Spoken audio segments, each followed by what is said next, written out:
and helping people with it. And that gives me way more of a thrill. I've realized that like everything you do, every experience you have, it basically just builds your worldview. I can say without a doubt it really wasn't the civil engineering that got me where I am. It's funny you mentioned Yeah. selling Pokemon cards because I still do that now. Yeah. Today I'm speaking with Casey, who at 27 years old launched a now successful national engineering company. He is an absolute hustler, and we'll be talking about the businesses that he started as a teenager, the mental shifts it created for him in his 20s, and the frameworks that allow him to be the successful operator at his company today. Let's go. Casey, you built your career in civil engineering, and now you currently run a civil engineering company. I'd love to learn how you went from being hands-on into what you're currently doing today. Yeah, well, I can say without a doubt it really wasn't the civil engineering that got me where I am, not the degree or even what I learned when I was working for a company, which I did for Yep. 3 or so years. I think most people who have gone to uni, they kind of realize that it's really not what you learn in the degree. Most people think it's what you learn, when you get to the company. It's just getting you Yep. through the door and you learn from there, which is also true if you want to be really good at that certain job. But I always knew I never wanted to be like the best engineer. I didn't want to be like top 1% of engineers in Australia or be the principal senior leader or whatever it was at a company. I always just had other, I guess, ambitions and Okay. Yeah. things that I was interested in from way earlier on. Always growing up, I was big into starting little businesses, little side hobbies, hustles, not realizing that they were hustles back then. Yeah. And then I kind of lost that during uni because you get so stuck in having to study for exams and you get sort of trapped in that world. And it wasn't until I started to work for the first 2-3 years and consume a lot more content, entrepreneurship mindset, that kind of stuff, just podcasts, books and things, because I had the time again, because you're not, studying. And then it kind of reinvigorated my love for wanting to, I guess, create something that was my own, or at least just work under my own rules and something that I would really wanted to do more of. Right. And so that's kind of where I decided that, I'm not as drawn to the engineering side of things. I'm drawn to, the management of, say, like a little business, or the marketing and sales, logistics, all these little things that just like, they just like ignite the fire in the belly more than, sitting down, drafting something, doing the design, that kind of stuff. So yeah, it wasn't really the engineering side that like led me to be like, maybe I start my own engineering company, in the way that if you're a good chippy, you might want to start your own business there, kind of thing. It was more so I get to design the branding and I get to figure out what's my MVP and who my clientele are going to be, and what offering can I give, that kind of stuff. That was really exciting, and it keeps me still wanting to do what I'm doing at the moment. Yeah. No, I hear you there. Tell us a little bit about some of those side hustles growing up. It's always interesting hearing people say that they've grown up working on little side projects, and you can hear stories from when they were in primary school, selling Pokemon cards, leading up until actually running some small little businesses while they were in high school, in university as well. What were some of those side projects that you were working on? Man, everything under the sun. And it's funny you mentioned Yeah. selling Pokemon cards, because I still do that now. Yeah. Dude, it's lucrative. It's lucrative if you know what you're trying to get, if you know what the market is like, and if you really understand the market. I've seen some crazy flips, I think. Yeah, and that's what I find interesting with business in general. It's like every I guess thing has that sub sort of niche market that if you understand it and you can work it out, similar to like a stock market, except it's on like a much bigger scale where it's kind of impossible to do that when you've got some AI computers. But if you're looking at like the Pokemon market, for example, there's so many niches and nuances and retail sort of hacks to get things and that kind of stuff, where that just interests me, just like working out a market so well, the macroeconomics that are involved in it, and then the macro, and then you can kind of have an advantage in a smaller market, I suppose. But back to some of the things I did growing up. I remember writing a list about this when I was traveling one day, just because I wanted to know why I am the way I am. And I was like, maybe it's because of all the little things that I didn't call them all as side hustles. They were just things to make money. Right. And when I looked back all through my whole life, basically, there was at least 20 things on that list So from selling marbles, like marble season in primary Yeah. school where you'd have Yeah, like of a course. month where everyone could play with marbles, which was honestly a great time for everyone. But in like the last year of primary school, I was like, why don't I just sell these instead? So I like Okay. buy them off kids in bunches and sell them to other kids. I didn't play any marbles that season, but I made it at Okay. least enough money to buy the amount of Yu-Gi-Oh cards I wanted to buy, What are the nuances of marbles? I'm curious because obviously in my eyes, marbles are just marbles. There are the smaller ones, there are some of the larger ones, but I don't recall remembering anything of that higher value, and why people would buy it, or was it purely just packaging it up and then reselling it as a package, which is just obviously something you can do as well. Yeah, I'd be lying if I said I could remember too many of the nuances. I remember we were talking about there were some Pokemon ones, and I know they were more hyped, but I Yep, think yep. I think it came about like the perceived value of things, and as you said, like Yeah, packaging it yeah, up. So it was purely in the marketing of what you had versus what they didn't have, a bit of supply demand kind of thing. But yeah, yeah, it was purely just selling them a dream of yeah, of what you had and what they needed. And I remember one of the other things, and this really tells you like about me. I just like reselling things. And I remember in high yeah, school when those absolute hoax power bands came into play, those bits of plastic on your arm with a yeah, sticker that helped you yeah. balance for some reason. I remember buying like 30 of those from eBay and selling them at school for 3, 4, 5 times X Nice. what I bought Yeah, them for. And then I remember I had this big phase where I would buy all these kids' toys, and my mum and I would go to the markets and sell them at the markets at right. like 4 in the morning over in the city, like an hour away from where I lived. We'd be driving through the valley when I was like 10 years old at like, 2 in the morning on a Saturday night through all the crazies just to sell some kids' toys at the market. Yeah, That was one of the experiences where I kind of realized that because at the time I was working at a pool shop, I was in, year 10, making I think $9.50 an hour. And then yeah, this first market that I did selling these kids' toys, I made like $220 an hour for the 6 hours I was there. And that does something to your brain when you yeah. realize It does. that's 3 months worth of the pool boy shop every Yeah, weekend, or I could just do that in one stint and get that. And like yeah. that just ignites things in your head, and it's just like those sets and reps that set you up for what you do in your 20s and 30s. Yeah, absolutely. No, and I can recall a similar story as well, being back in high school and when the iPhone was still an allure for most of the kids. Everybody, well, actually not even the iPhone, the iPods were an Right. allure. Yeah. Right. And back then, if you had an iPod, you had money. Yeah, well, you had access to some kind of money. And so what I recall doing was going on eBay. And back then there were a lot of MP3 players that were sold in China that obviously had a larger size, larger capacity than what you could buy in Australia for a fraction of the price. And so I was that kid that was able to buy a bunch of those for like peanuts, right? Like peanuts on the dollar. I'd say they were like about $30 for something that seemed like it should be about $100. So I'd be able to buy a bunch of them, wait a couple of weeks because obviously you're extremely patient in primary school, in high school, sorry. And then when I received it, I'd kind of just go around to school and be like, hey, look, I've got these MP3 players. They're pretty much as good as your iPods anyway. And I was able to kind of get that sale at like 2x the price. And you're absolutely correct in saying that when you start making these kind of transactions at a young age and at the same time you're working part time and you're getting paid. I think my first job was I was getting about $7. That was at Domino's. Yeah, yeah, it was. It definitely, both you and I sounded like we were doing slave labor, in comparison to what the kids are getting now, right? But yeah, getting that kind of money as a kid just by doing all the motions by yourself, it triggers something in your brain, and it makes you realize that it's not really about the hourly reps that you're putting in. You can make so much more if you're a little bit smarter, with what you're doing.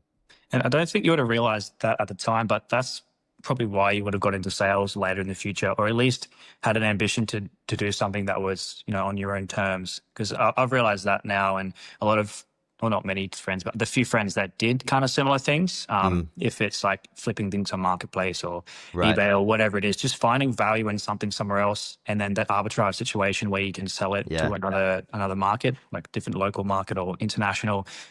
Doing those things, it's clear to see the people that still take that to like a grown up level now, I suppose. Right. Yeah. And yeah, it's just like it's a set of skills that if I could figure out a way to make that into like a course for my kids, for example, which I Right. probably will, being type A at that Yeah. point, I think it's just like such a good way to learn about just economics in general, just how Mm. markets work. Yeah. It would have saved me a lot of issues with trying to figure out how, transactions kind of worked in different markets like stock markets or crypto markets, just learning how all these things play out. Yeah, and learning it in a way where it seems and it sounds fun for a kid as well, right? Because it's not the same as being in an economics class and then being force fed that kind of information. It's the those specific examples, those specific learnings that really connects with the kid. So I'm curious, Casey, based on your experience and what you did growing up, how do you think that's kind of shaped how you do business today? In your role as a director. So I've realized that like everything you do, every experience you have, it basically just builds your worldview. So Mm, if you're someone that wakes up early or you're someone that goes to the gym, all these little things that you do start to shape the business decisions you make, I suppose. mm, Like we were just talking, me finding arbitrage in like a local market, selling yep. bikes on marketplace, for example, I was Yeah. able to use that, say, in the engineering side of things, because I would be looking at the local market, which would be all the other engineering companies, Yep. figuring out what they charge based on Yep. speaking to clients, or sometimes things are publicly available in my world. So you can sometimes look up these documents, see what they're charging for certain things, and then you know your market, you know where the gaps are, you know sort of like what the prices are, you know what your offering can be from that. In the Yeah. same way that if I was, reselling bikes on marketplace, I would see that heaps of old 50-year-old white dudes who love getting a $5,000 bike and then never using it and then selling it for $500. I see how that could still be worth 1,000 when I'm looking at marketplace that Yeah. often, and I Yeah. see what's selling, and you're saving listings and seeing how long they take to sell. So it's just learning that kind of market and then applying it into a different scenario.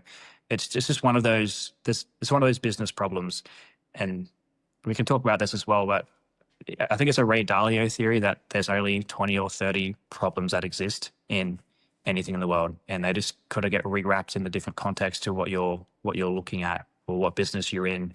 So that's like a problem that you'd find anywhere, like working out, a fair price for things. Where can you get things undervalued? Where can you sell that to someone for a higher price? Like that problem set can be applied to pretty much any context that you're working in. I'm super intrigued here. So, Casey, did you, out of curiosity, you're talking about understanding the market, really kind of really good market analysis, understanding kind of consumer profiles, right, and then why they do certain things, and then a really good kind of pricing strategy, utilizing those insights as well.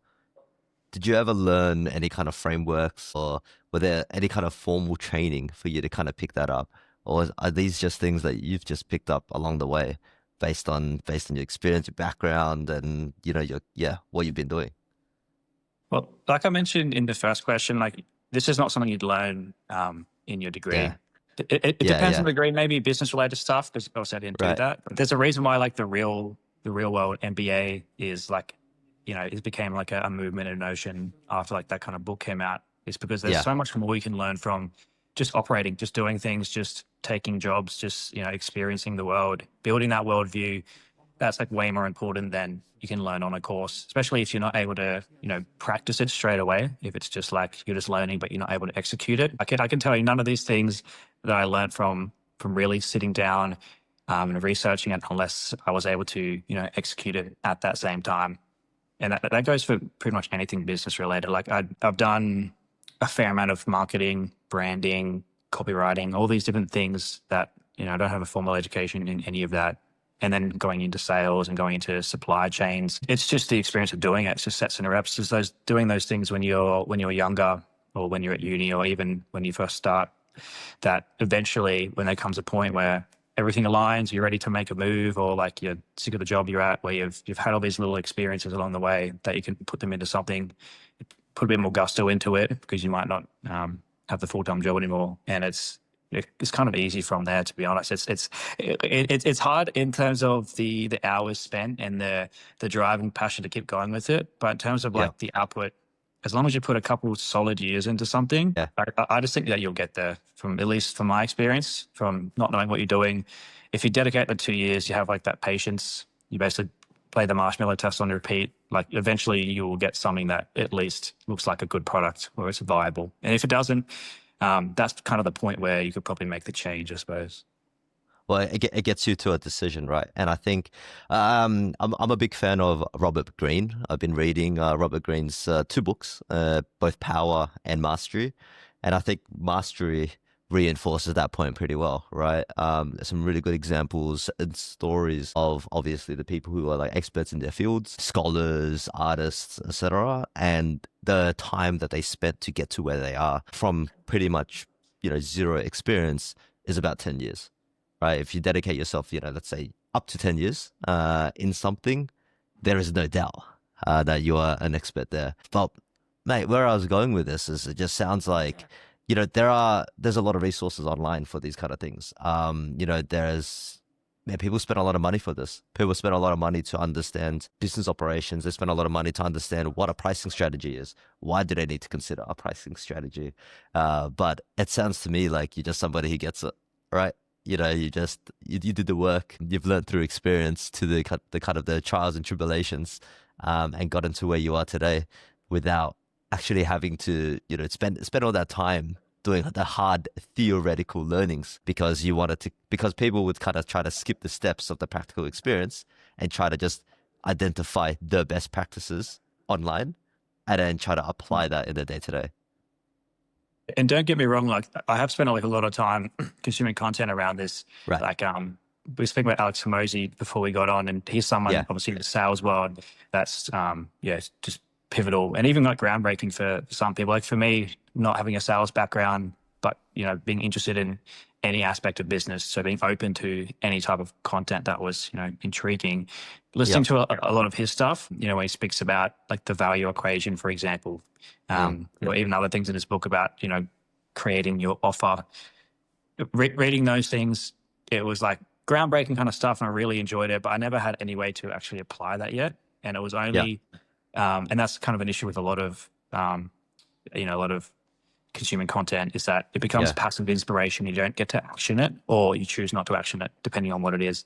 And so I had no time to use that, but I really liked it. And so when the engineering company, when I started that, at the start, obviously I had no clients, and I was like, finally, I can start to like look at some of these frameworks and figure out what is my value proposition.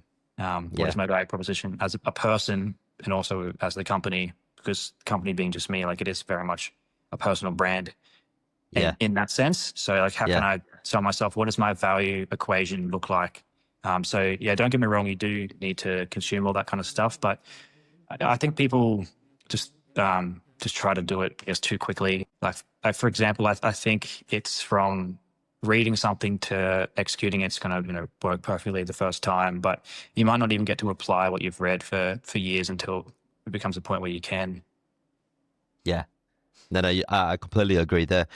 You mentioned Alex Hormozy here, and you're right. We were talking about this beforehand. I'm a big fan of his work as well. I've been listening to him over the last few years, and he's put together some like really really cool kind of frameworks, mostly on particularly on the kind of go-to-market side of things, marketing and sales. But I think, Casey, you mentioned before there was a, do you call it, where there are essentially 15 problems? Core just 20 or 30 problems in life that they just present themselves in different clothing depending on what industry you're working in or what field of part of life you're in, because it might not be like a business related problem. It might be like relationships or your own personal health, for example, where it's just the same problem wrapped up in a different way.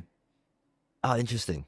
Well, and who was the person that wrote about this? So his name's Ray Dalio. He basically owns a hedge fund over in the States. He's a real famous investor. And he talks about it in terms of, because he's a manager of a company and he might have two coworkers that are, at turmoil with one another and there's conflicts arising. And obviously that's a problem that needs to be solved. But that problem, it's like a similar problem that might happen to a different company in a different setting, or even friends and family kind of on that side of things. So it's the same problem, It's just wrapped up in a different way, but the way you'd go to solve it, Right. besides the context sort of issues of it, it's like the same kind of framework. So I think where I was kind of leading with that is once you've recognized a bunch of these problems from previous experiences, even growing up, whatever it is, it's always those same set of issues. It's not like there's a thousand issues that can go wrong with your business. Right. It's always one of those 20 or 30 things. So for example, if I do like an engineering design, send off a report, and then council knock it back and say that I've had an issue with not, looking into 2 or 3 things. I need to rehash that. I've now got that knowledge that I need to sort of do that for next time. But that's that same thing. It might have been that I didn't have the quality assurance that I was supposed to have. I didn't do double checks in my report, for example. And that's a quality assurance issue potentially, or a design issue.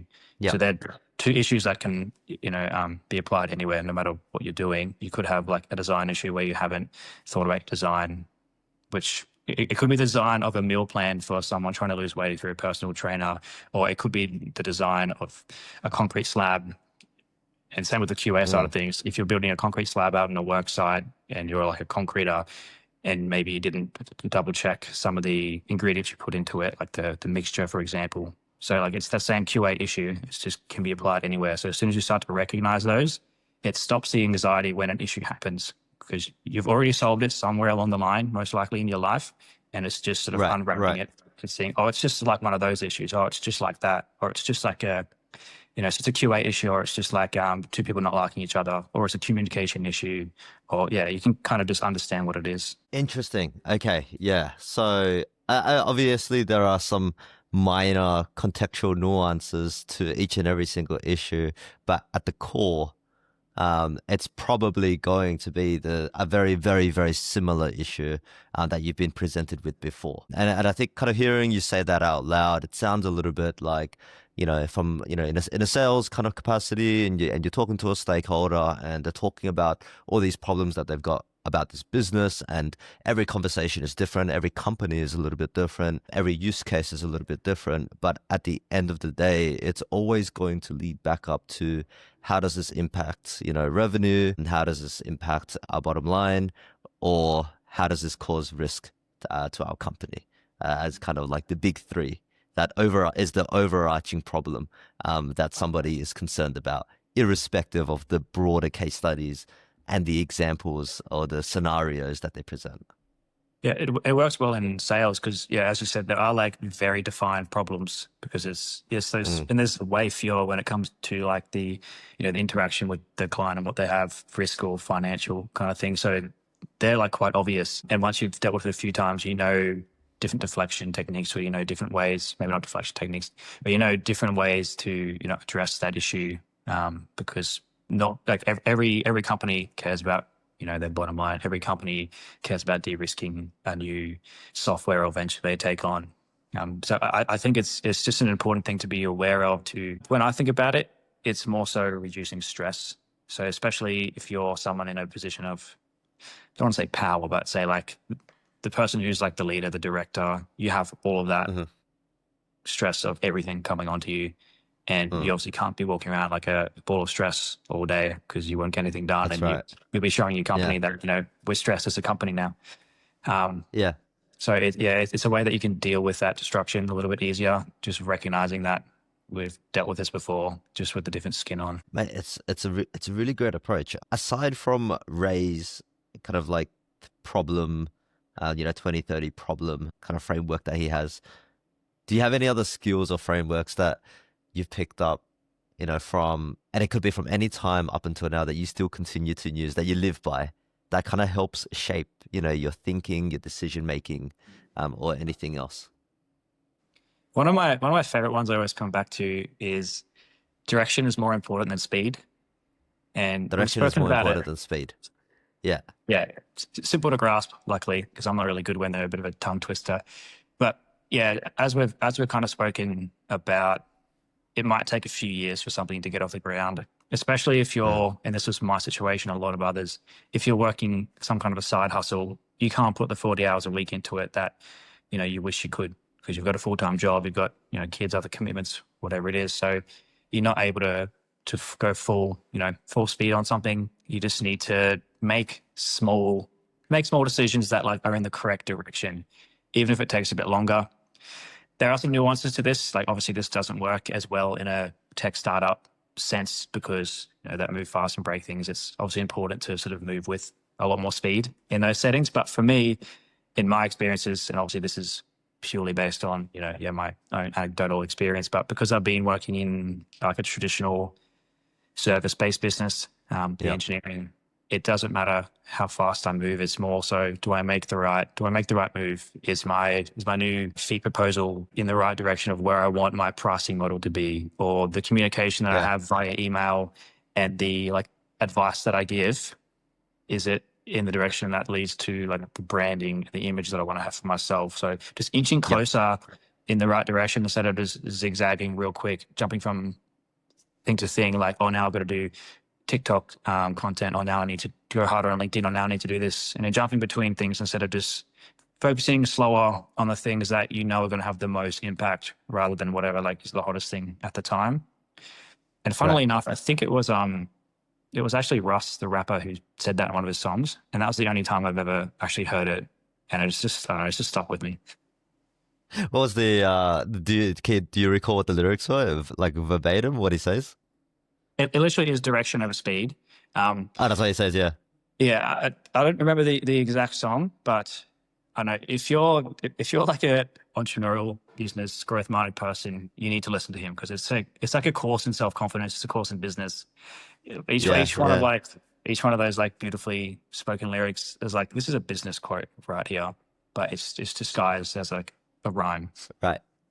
Yeah, I hear you, mate. I agree with what you're saying. So I guess in that, I agree to most of what you're saying. So therefore, I do respectfully disagree around tech startups having to focus on speed over direction, right? So I agree with your point of view around direction being important. The reason why tech startups rapidly experiment and iterate is to make sure that they're going in the right direction. That's fair. Yeah, I get that. Right. So it would be wrong for me to be like, yeah, absolutely, we focus completely on speed. That's the number one thing in a tech startup. That's completely wrong because you have limited budgets, you have limited runways, and tech startups, the time and cost of getting it from 0 to 1 is huge. So you want to make sure that you're not going in the wrong direction. So it works in a similar as you. It's the speed leading to the direction in that sense. It's like your short burst, change direction, short burst, change direction.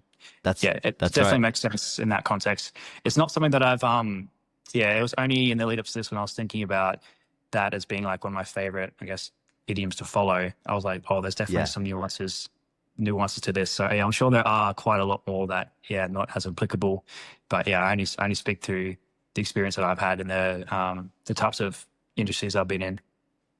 I love that. And yeah, so basically your information diet is more important than people realize. It's not something that we really consider as much because we think about health and that kind of stuff, but we don't always think about, I guess, the mind.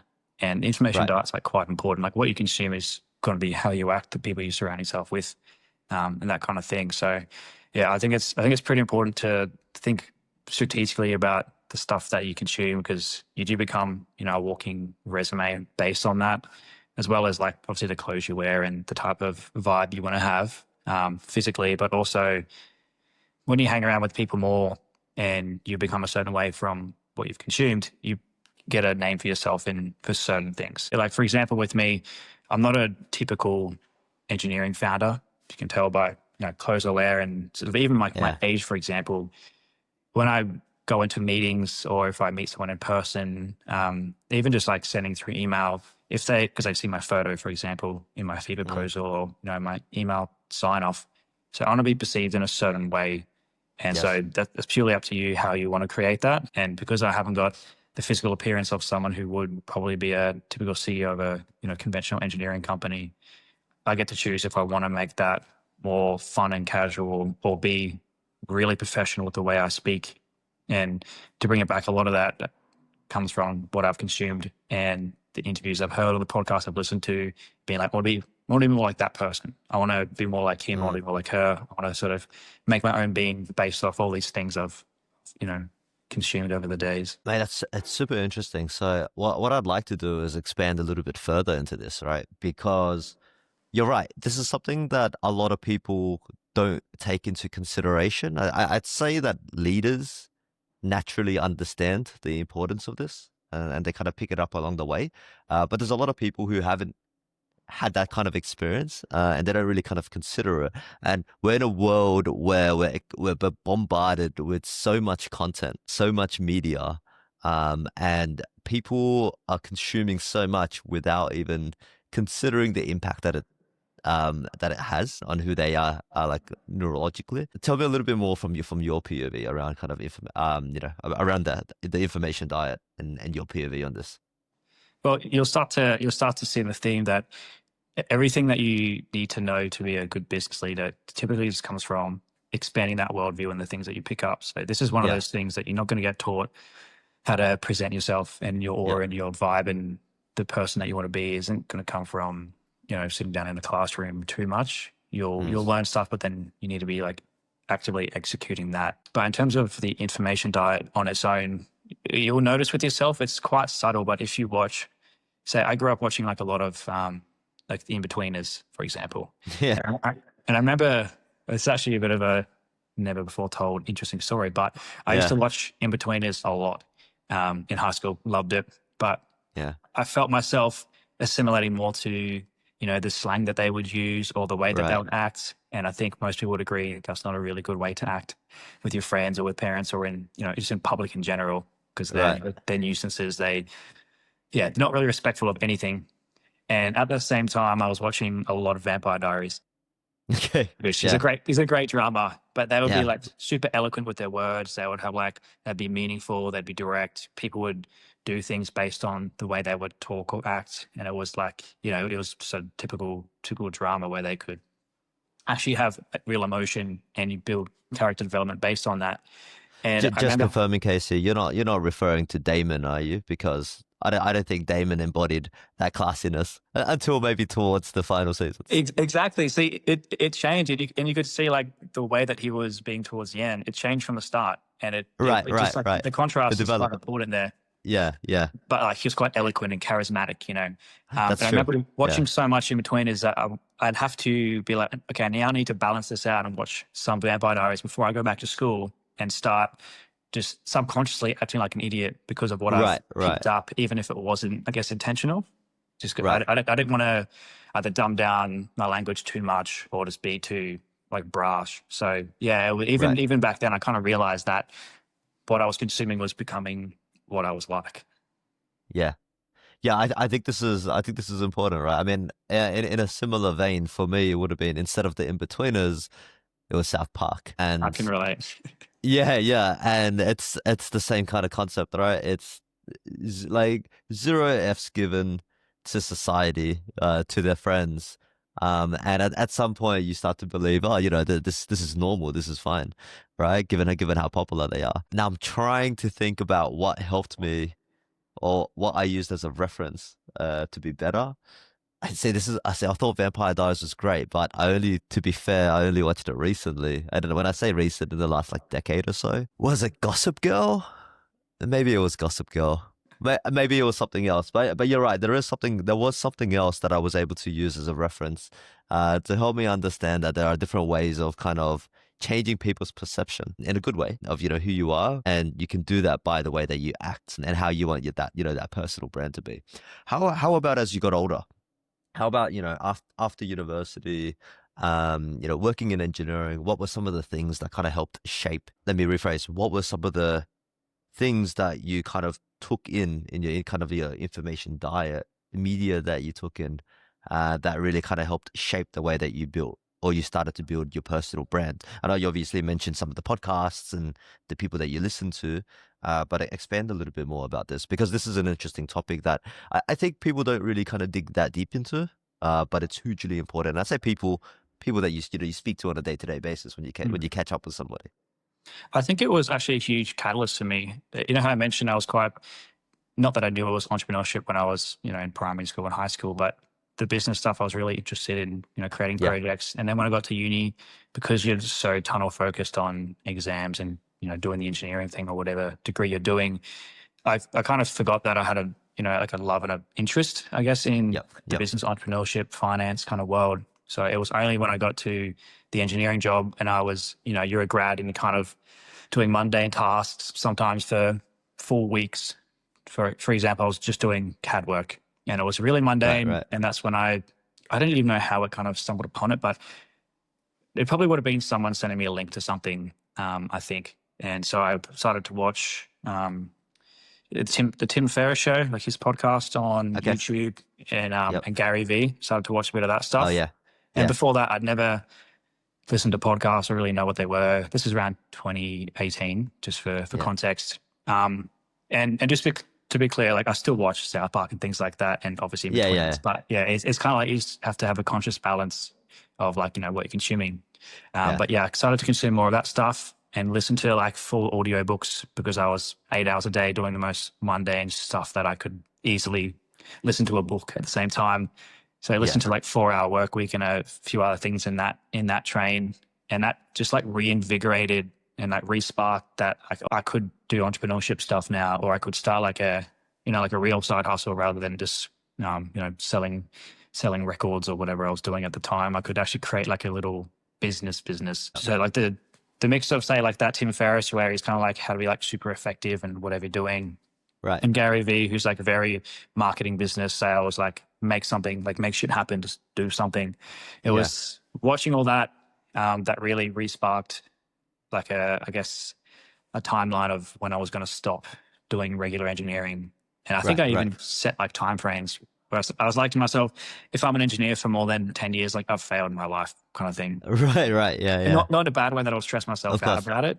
Just that like by that point, even if I've haven't left the engineering profession within the 10 years, like I should probably do that now because I'm sure I'd have enough money in 10 years of being an engineer to be able to, do something on my own. And I had like enough conviction and confidence that I'd built in probably that 2-3 years, from 2018 to 2022. I'd have enough confidence, self-learning, and that worldview that I've built based on just things that I've done, either health and fitness related, relationships wise, just enough little experiences that I knew I'd never fall flat on my ass. Like something would happen, I'll be able to make something. I wouldn't go into debt and despair. Like something would work, and eventually it did.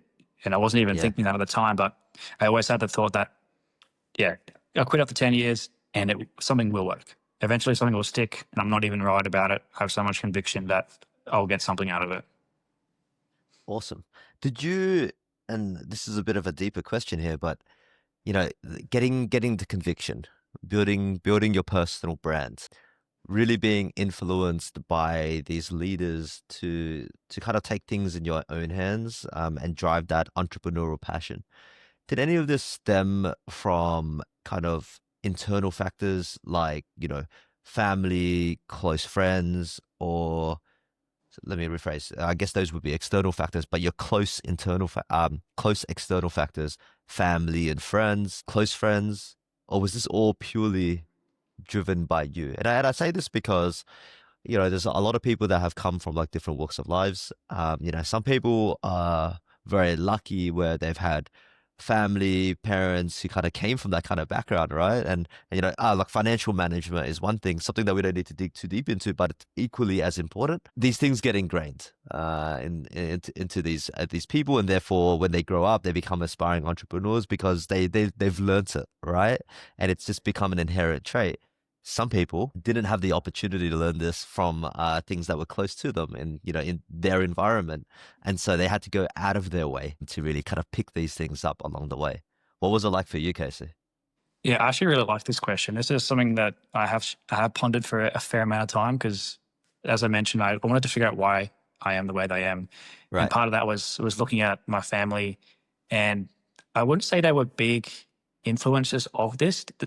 They did have little businesses growing up. Like I know about it, and I know about it now. Right. So I would say there's not too much family influence there. And on the friend side of things, now I do, but in the uni and high school and sort of out of uni phase, I was, I guess, the spearhead of this movement of wanting to to strive for something a bit different. And now we've got Right. like a bit of a band of people together that are kind of like, helping each other in this journey. But yeah, I think the majority of it came from, so that I guess passion and itch to want to eventually start something for myself. That was always there. And Yep. then it was all the other stuff that I learned and brought along the way, which kind of made me be like, I could do this now. That confidence and conviction, I've realized that comes from like a lot of different areas. So it's Sure. developing a good work ethic, for example, Yep. no matter what you're doing. I like to say like the way you do anything is the way you do everything. So just having Yep. integrity in regular tasks that you're doing, if it's like you're washing in your laundry to doing work. So you're building up that, even things like getting up early and going to the gym before work, doing that, taking care of your body, taking care of your health. It's all these little things that just make you a bit more unshakable. So they build that resilience up. Right. Yeah. Like doing like a hard trek or a hike. Like for example, I went to Nepal and did like a 10-day hike. And it was like one of the No hardest way. things I've ever done. And then Yeah. when you come back and you start to, have problems that you kind of face, as well as those other frameworks we talked about of having, knowing all the issues, you're just not shaken as much anymore. Right. You're just Right. like, you're just not taken back. You just have confidence to be like, this issue that's happening to me at work, I'm going to be alive afterwards. My family's going to be alive. I'm not Yeah. going to be bankrupt. It's just Yeah. one customer complaining about something. If I have to refund everything for that one sale, for example, I'm going to Yeah. sleep pretty well tonight. Still going to go home. Still going to hang out with my friends, for example. So Yeah. like nothing shakes you when you work on yourself for an extended period of time. And that's Yeah. sort of like where that confidence, conviction, it all comes from. I love that. It's the discipline that you've built and you've ingrained in yourself. Honestly, when I think about everything that you've said, it's the discipline together with your worldview. The more experiences that you've had, right? There really are just the smaller problems. It's a combination of everything. Like you say, Yeah. it's like that drive, determination, work ethic, but that's just a portion of it. Like everything that you do outside of work, or even things inside of work that build who you are, and then Yeah. when you're just like an unshakable object, as well as like things like being someone who's like liked and caring, compassionate, all these other traits. It's everything Right. that you build to the person you are that then like helps you in any business you have. So like in terms of like advice for someone, like that's where I would lean to, is like you need to work on yourself first before you try to work on, obviously you can work on a business at the same time, but I would Right. be focusing a lot more building up who you are as a person and deciding who you Right. actually want to be, your principles, like what you actually stand for, what your values are. All that stuff is way more important than trying to start like your first little business when you don't even know who you are as a person yet, kind of thing. Because that's always going to come back to bite you. That's going to come back when you have like 2, 3, 4 a.m. nights and you're Yeah. stressing over something, you're trying to grind to get something done. Having those principles and values in place of like why you're doing this, why you can achieve this because of the person that you've already become, it just makes that stuff so much easier. So it's the cumulative experience that builds up your character, and what it sounds like, it's character building is the most important trait. I can't remember whether it was one famous CEO or multiple famous CEOs talking about who they hire, and that being the number one kind of deterministic trait that they look for. It's And it it's the makes sense. character of It the makes person. sense when you think about it. It does, Like absolutely. CEOs spend up to 6 months or a year trying to hire the one person they want to hire. Steve Yeah, Bartlett talks about that quite a lot. I remember seeing him in yeah, person, and he said his job for the whole year was just hiring. And if that's what like the CEOs of the companies are doing, like it's obviously a very important thing to do. And you just over the course of the year, just trying to get this one person to come across. And yeah, it might be because of their skills, but it's probably more likely because of who they are as a person and what that can do for the team and the vision and all that kind of stuff. yeah, yeah. I understand that as well. I'd say that in my experience, where I've had to lead teams, and also in my experience being interviewed, in more senior positions where your responsibility directly impacts, revenue. Yes, the experience is great, but the final core has always been around kind of trusting the individual.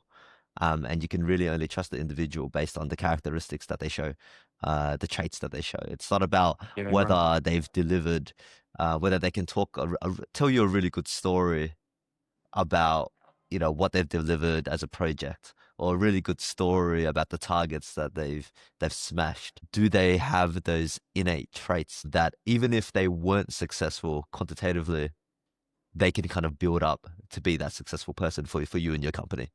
Yeah, exactly. Like skills can always be learned. And to put that into an interesting context, when I started the traffic engineering company, Yep. the actual work that I do now, so obviously within the traffic engineering, which is also a branch of civil. So you got civil, you got traffic, and then within traffic, as you can imagine, there's 4 or 5 different pathways that you can do. So Okay. the pathway that this company does, in the 3 years of experience that I had with, the business that I worked at when I was Yep. a graduate starting there, I only did that exact bit for maybe 8, maybe 12 months max. So I was doing other things because, when you're a grad, you kind of want to get a taste of it all and see what you want to do for the rest of your life. So what I'm doing now, I only had about 12 months max experience in it. And I started a business doing that thing that I was pretty inexperienced at. Right. But I knew because of the person that I was, as I mentioned before, that it's going to work. Like I'm going to get it to work with all these other things that I can work on. The actual, I guess the actual products or the service wasn't my primary thing at that point. In my case, it was the unique selling point where I was a Yep. young agile, young agile CEO of a really outdated old industry, Right. seeing all the mistakes and things that happened at my previous company. Number one thing being turnaround time for replying to things, getting stuff done. I Right. saw that alone was enough of an edge as a value Yep. proposition that even if the work wasn't perfect at the start, I could correct the work, or I could get someone to help with the work, or I could get that kind of sorted. So the actual market gap came from somewhere else. But Yep. yeah, if I was to interview myself, when if there was a director already who Right. Right. interviewed me coming in, I would have hired me not because I had the skills yet. It's because I had enough gusto and enough sort of Yeah. confidence, conviction, enough outlook and perspective. All these other things that I've built over the last 5 or so years of little side hustles, or even just, like planning events with friends and being the connector between people and being Right. organized and all those kind of little mini skills that become your Yeah. being. I would have hired myself based on that, knowing that I'll be able to train him up easily. And then he'll become, fucking superhuman because he'll have the skills as well as Right. this unique entrepreneurial growth mindset, and you'll just Yeah. dominate. You And got eventually you I got learned that. the skills. Yeah, yeah. It's one of those things. Yeah, you're absolutely correct. It's if you have the right traits, the knowledge can be imparted to you, right? But Sure.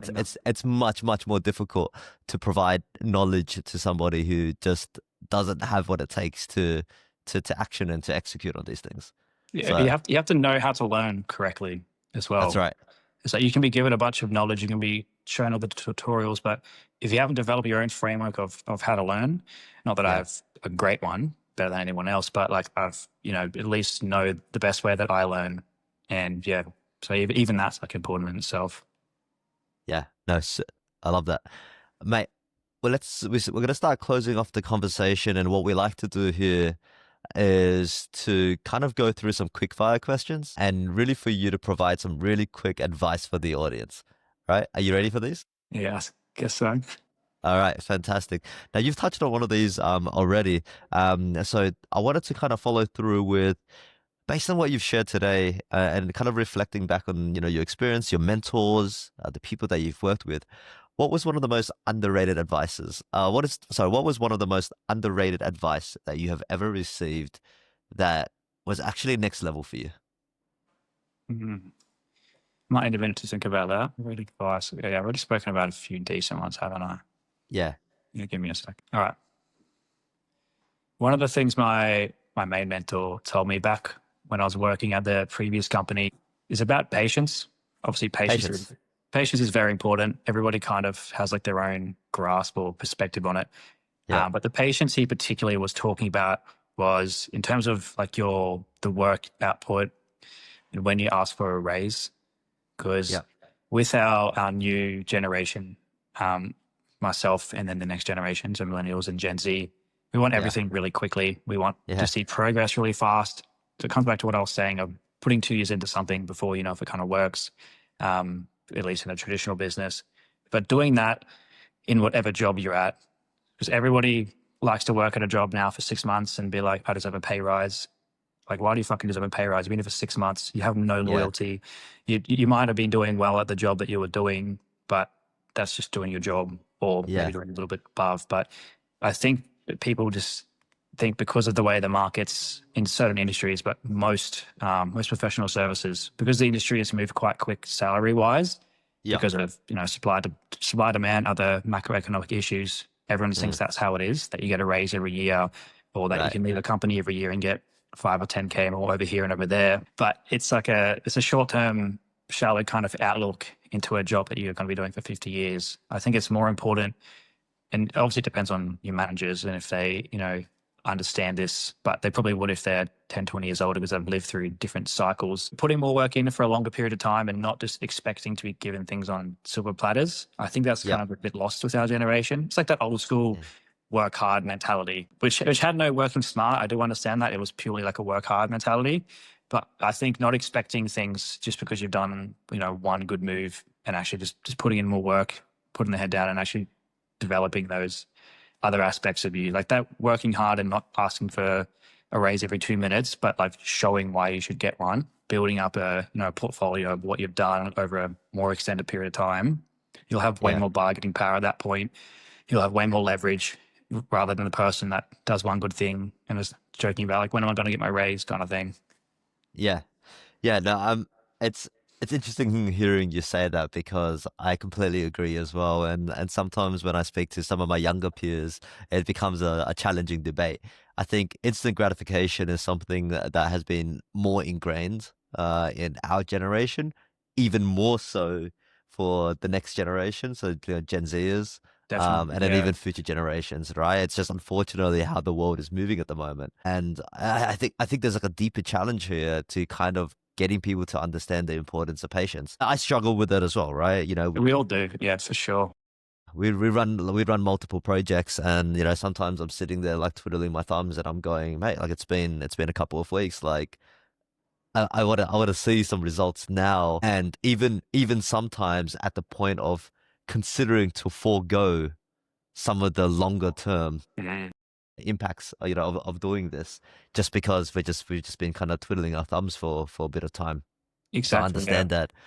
I will make a point though that I do believe in the kind of work hard mentality as well. And this becomes a bigger argument, particularly when I'm speaking to other people. Yeah, I wouldn't say that, let's just say the 996 mentality is the direction that we need to go. Nor do I believe that, somebody has to put in the reps of, six. When you think about when you're a grad and, you start working at like a big four company, the expectation is, smashing out those 70, 80-hour weeks. I don't agree that working that hard ultimately means you get the right kind of output, but I do know that, and I do believe that you do need to put in the time and effort, especially when you're someone that's aspiring and when you're fresh out. There is no substitute Mhm. to the experience that you get putting in the hours. And the longer hours that you put in, the more experience that you'll get, which ultimately will allow you to work smarter. And so it becomes this, I think there are people who are kind of coming into the workforce or just starting out being an entrepreneur, thinking that they can just work smart straight away. But it doesn't work like that. Exactly. I agree with that. And the way that I've conceptualized this to myself previously is, and a lot of things are only dawning on me now from, Yeah. having a couple of years of doing this and actually just Yeah. like running my thing rather than running a side hustle, just running my actual thing is, you can't work smart until you've worked hard. That's right. Yeah. When I first started to have that, or realized I had a growth mindset, I was listening to all those podcasts and episodes, and I listened to like a lot. It's like every time because I rode my bike in and out of work when I was Right. at work, all I did was listen to that kind of stuff, and like I loved it. It was great, but a lot of the things that were being said, especially from like Tim Ferriss, for example, he has like a big spiel about getting outsourcing in India to do all your appointments and do all your Right. emails. And I was like, I don't even have emails yet to do. Like, I don't have any clients. None of these things that are being said, like I can even apply, but I really Yeah. want to. Like, I really want to figure out how I can work smarter. And obviously time went on and I just sort of grinded hard away for a few years. And now I'm finally realizing that because I know the problem so well now and I know how long it takes to do, I know like what's needed because of all that hard work. I've now started to find out how I can be smart about it. it's helped a lot with obviously using AI to do like a lot of stuff, which arguably everybody has now compared to before. But Yes. yeah, I think I wasn't able to actually do a lot of the things that I wanted to do in terms of like working smart about something until Yep. like I put the reps in to be able to work hard about it first. Yeah, completely agree there as well. And a really prime example that you alluded to would be the outsourcing piece. A lot of people talk about outsourcing as this perfect strategy to just get significantly more work done. But if you have no experience working with somebody that's outsourced, it's almost guaranteed to fail. Exactly. It's just And I've killing gone through myself. those. Yeah, and I've gone through that myself. And I could 100% confidently say that there's been 2 to 3 times where I thought I even had the experience to be able to manage somebody outsourced well, and it kind of went up in it crash and burned. So definitely the hours that you need to put in, so then you can work smarter. That's key and that's absolutely necessary. And unfortunately, these gurus and the people online, they don't talk about that. They just kind No, of no. give you the shortcut. Yeah. It's just in the same way, and I've got a few things to add on this. So in the same way that everyone wants that instant gratification, and Yeah. unfortunately with our generation, the next one, it seems like it's it's a bit of a golden era for it. Like the stock market always goes up, the crypto Yep. markets always go up. But if you were someone who, it's 40 or 50 by this point, you've seen the GFC, you've seen the dot-com bubble, you've actually seen, the real long-term vision of it, and you've lived it rather than just looked at a graph and seen, oh yeah, Yeah. 2008 happened.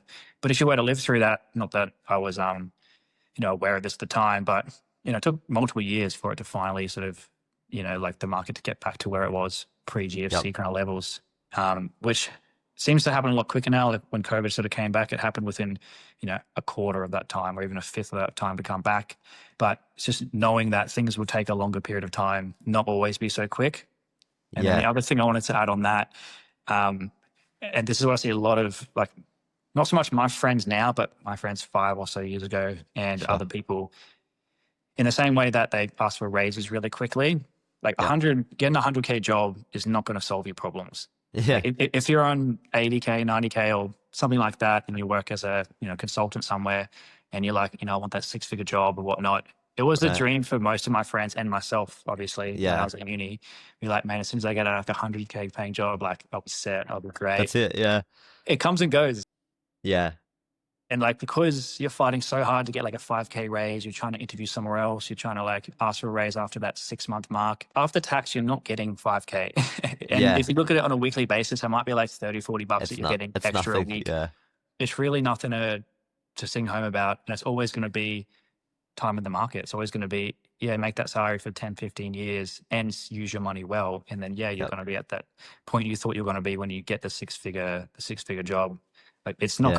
not gonna solve your issues. It's something to like, work towards, but it shouldn't be like the pursuit shouldn't be that skill acquisition.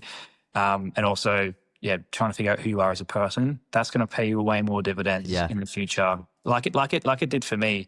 I went from a job where I was getting 95K, for example, or 90K, something like that. And then within like a few years, just doubled that purely because I worked hard at that time. I wasn't trying to get a raise as another engineer at another company. I took a big leap from years and years of building up who I was, knowing that it was at least going to work at some point. And I had a way bigger jump, way more leverage in where I'm at now. And it wasn't, an extra 5K at like a different company, and that wasn't going to solve my issues. And now it's still not solving my issues. It's a good tool. Yeah. Yeah. I can do a lot more things, like a lot more like travel or buy the supplements that I want to buy or the gym memberships, a few things like Yeah. that. But it's still going to come back to what you do for the majority of your week. That's going to give you some, thrill, excitement, happiness in life. That's right. But I think this is a really good segue because this can be really good advice for, the younger generations. And you kind of touched on it, but I guess maybe a little bit of a reflection first. What is your definition of success now, and how has it changed from your early ambitions to where you are now? And you kind of teased on it a little bit when we were talking about back then, thinking about the incomes. And I've had another guest prior to this, And, she was saying the same thing, when she was younger, her definition of success was getting to that 100K. And that was the utmost importance. And I agreed with her. That was what I cared about as well. Funnily enough, I've spoken to interns, and that's their number one goal. When they hear that at some point they're able to hit that 100K mark, that is the goal for them, and that's the most important thing for them. So it's quite hard for somebody to think about the longer term and think about why that is not the be all and end all. Looking at the frameworks and thinking about you as an individual, things that you've learned, the places that you've been, the success that you found. Yeah, what's changed? And I think this will be kind of really good inspiration for the people thinking about it now. Well, the advice, as I said, is always to work on yourself first. So, Yeah. for example, I was big into stock market finance in like 2018 when I first started working, which Yep. was earlier than like a lot of people were at that time. Yep. There were not many people that were like really interested in that kind of stuff. I had a few Yep. friends and mentors that kind of were, but that along with listening to all like the growth-minded content, all that kind of stuff, early on, I developed like a pretty good mindset around money, around not just money, but everything compounding. I was obsessed with the idea of compounding and still am, both financially and then knowledge and skill compounding. Even back then, I developed a view of what success was to me back then. And it wasn't about getting a six-figure job. Even back when I first started, I was like, one of my goals is for like my passive income to match my active income, for example. Yep. But the version of success back then, which I guess what I was trying to say is like, I'm pretty happy with that version of success even back then. It was to be able to have enough at least money or passive money to be able to do whatever I wanted to do. If I wanted to quit my job and travel for 6 months, if I wanted to build huts in PNG and do some philanthropy or do some volunteering, just being able to do that and be financially secure, or work on a little project or build like a fun little product. I wanted to be able to just have enough money that I could do the things that I wanted to do, using it as a tool to then do things that I was more passionate about. So that's pretty much where my initial success was from. Nothing related to the status, the power, what role I had, anything like that. Like I couldn't care less about that. I still don't care about that. And now where it's changed is I still want to be able to do that. I still want to just have enough financial backing that if I wanted to stop this engineering, venture, which at some point I will, probably not even that far in the future, to be honest, I could easily do that and then go and travel for a year or go and scuba dive somewhere for 6 months at a time, or live in a rural village in Japan and just experience life, or work on whatever little startup project that I wanted to at my own pace.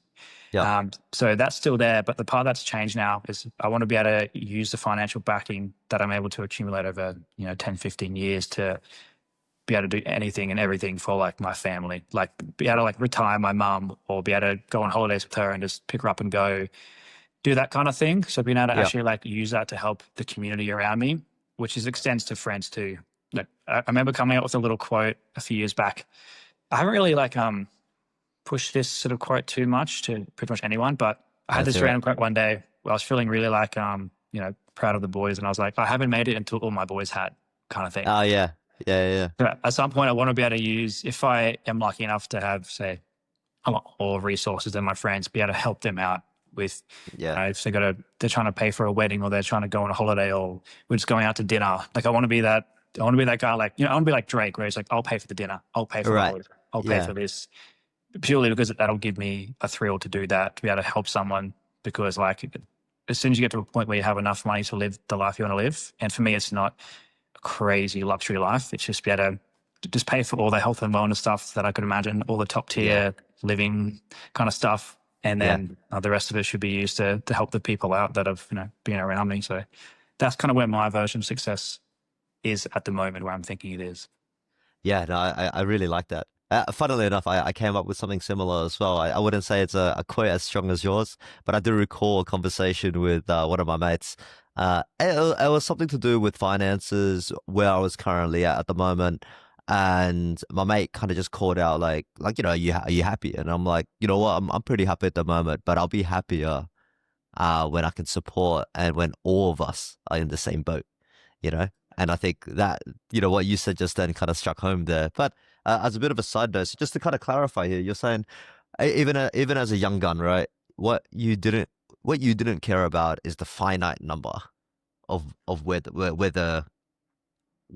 your goals are, where that ceiling was. It's not that finite number of what 100K was, what 150K was.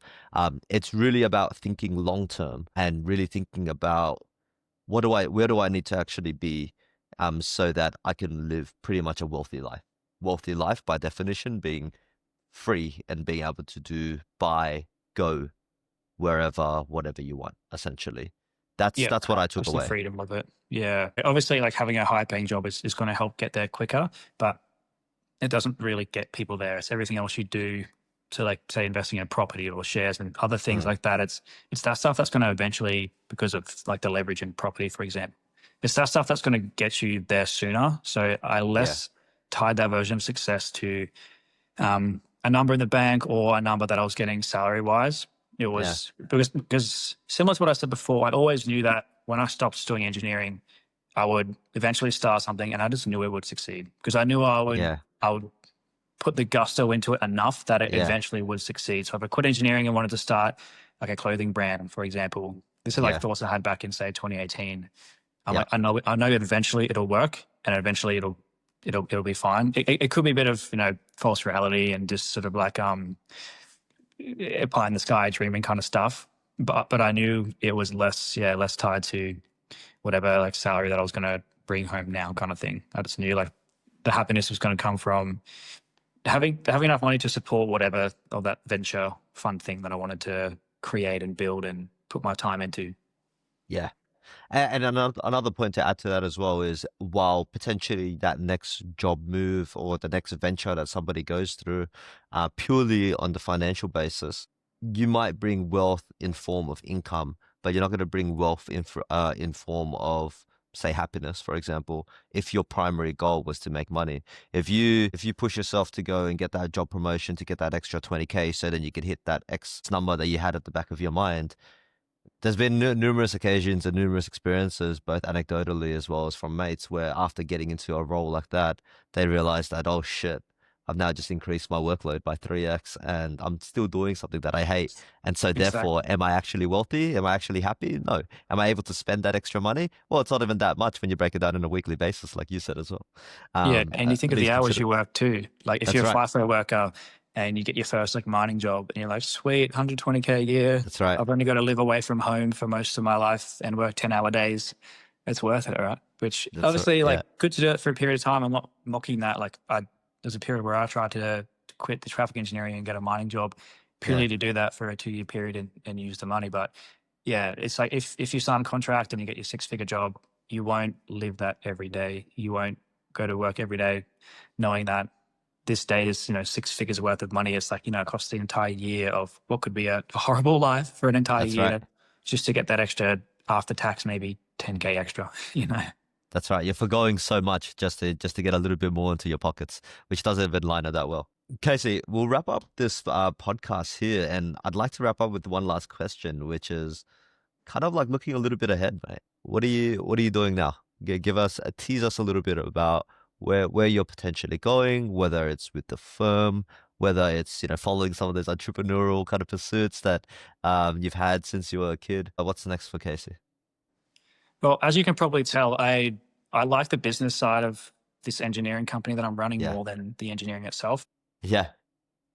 Right now, it's essentially just me. So I'm hands-on with all the work as well as all the management, business, operation kind of side of things. And I like that a lot more than I like the work.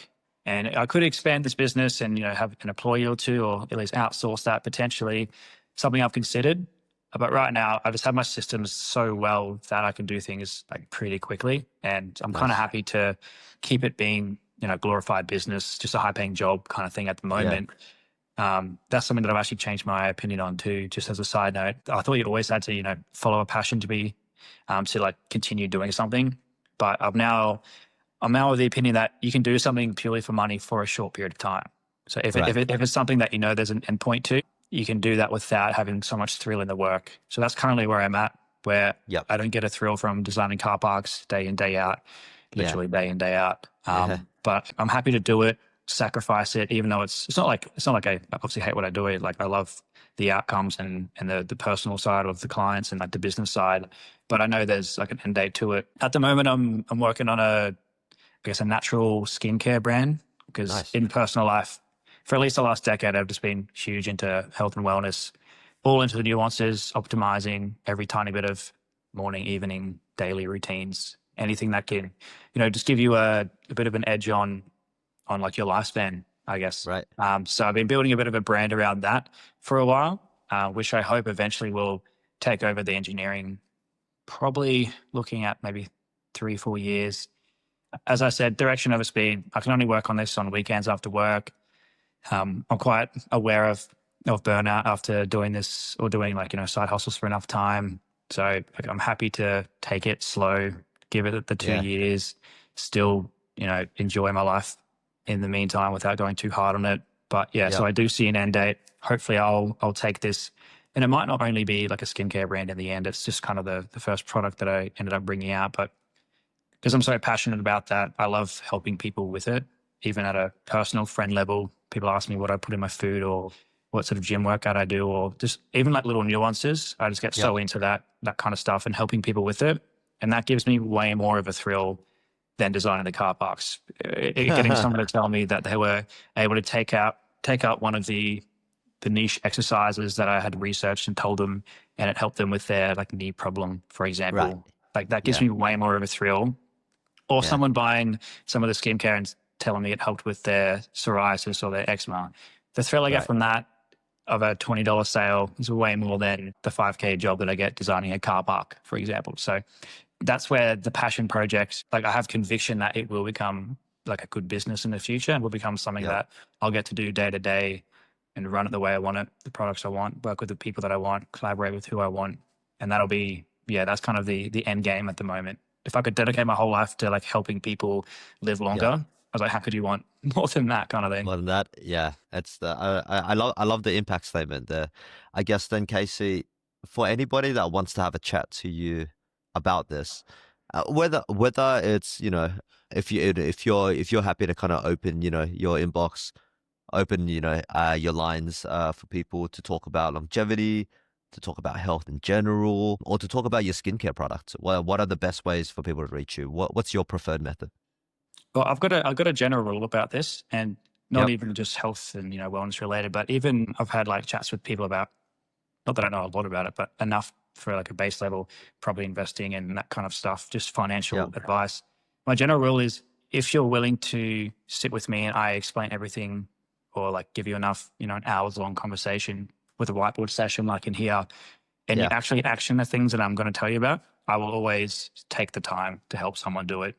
I'm obviously a very busy person with the things that I do, but I'll always take the hour to help someone if you're going to actually action it and not just take it passive inspiration and do nothing about it. Obviously, I can't control that, but that's kind of like the notion that I want someone to come to me and ask if they want advice. I don't want to be giving people advice without them coming to me.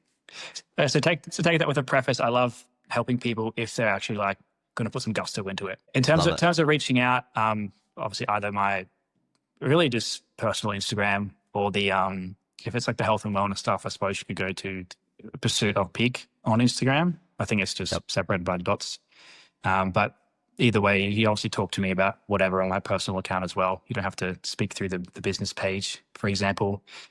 A lot more likely to want to talk back through there rather than like an email or anything like that. I'm not that official unless you've got a childcare that you want to build and you need a traffic engineer. Then you can come to the traffic side. But I feel like most people are just going to want to ask any kind of random questions. And always happy to help if you're someone who wants to get it done. Fantastic. So we'll leave your socials, and we'll leave your contact details in the description box below.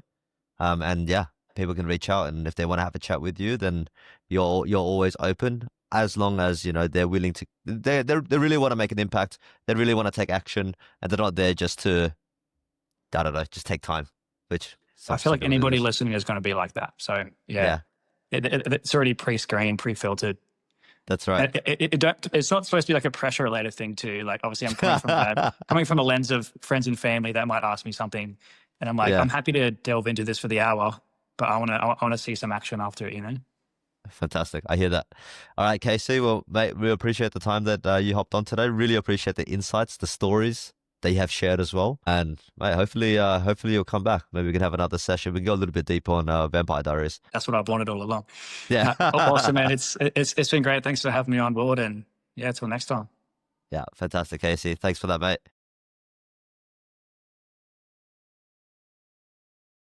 Did you guys enjoy that episode? Tune into our podcast fortnightly, where I interview extraordinary people doing extraordinary things, sharing their insights and their stories about entrepreneurship. So whether you're aspiring, whether you're already doing your own thing, or experimenting while hustling at your 9 to 5, this one is for you guys. And if you like what you're hearing, please hit the subscribe button, hit the like button, follow us on our socials below, and we'll see you next time.